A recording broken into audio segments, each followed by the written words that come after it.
Hi, Rebecca Zadibble here from RebeccaZArtist.com. You'll see that I begin by painting from animated puddles of color. I think this is really important and very helpful to those of you who might be watercolor painters. You'll also notice that I have a slight angle or a tilt on my board of about 30 degrees, and that really helps me to know where the water will be going. I'm working on 140-pound Arches rough paper. I think it's bright white. And I start out with yellows because I think that they create a great glow underneath my reds. I use a few different yellows: Windsor yellow, quinacridone gold, and new gamboge.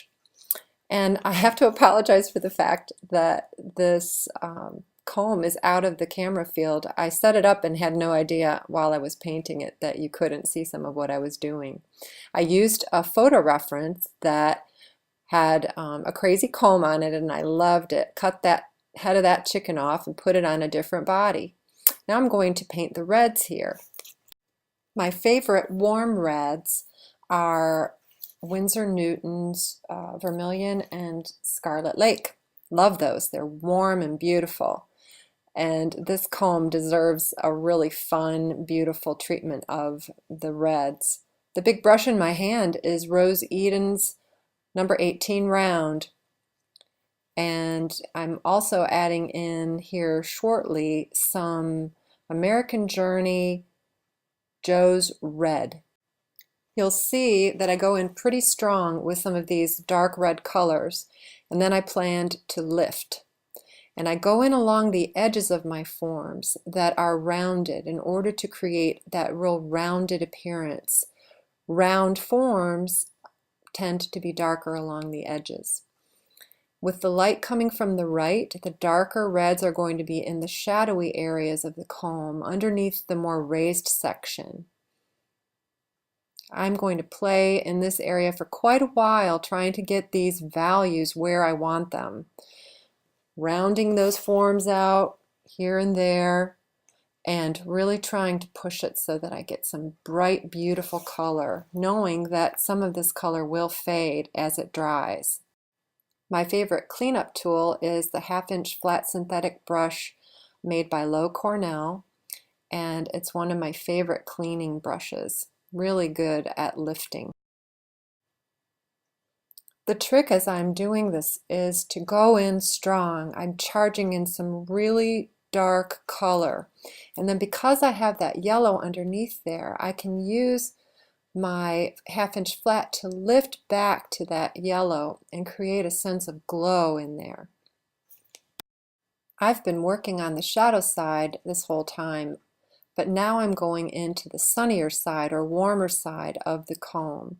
And to make it feel warmer, I'm going in with more warm orangey tones.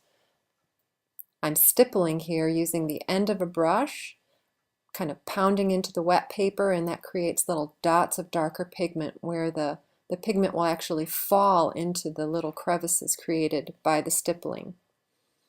Now I'm going to go down to the waddle. You see that I've already done one pass on this area, and this is my enriching pass. I'm going to go in with some warmer tones now and try to match the values from the waddle to the comb.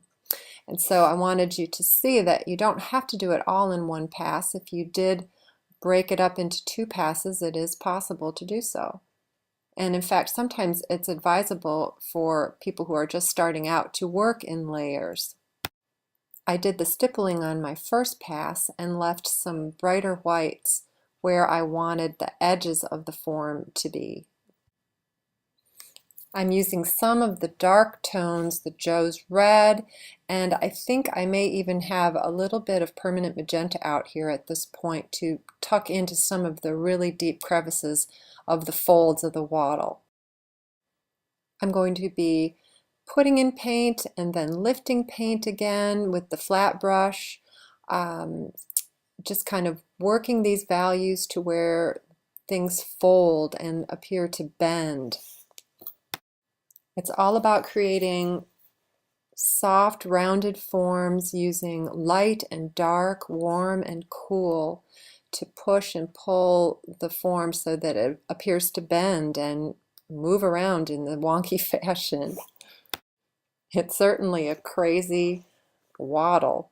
What I'm doing here, I would not advise for everyone. I'm going back into an area that's semi-dry, and this is dangerous.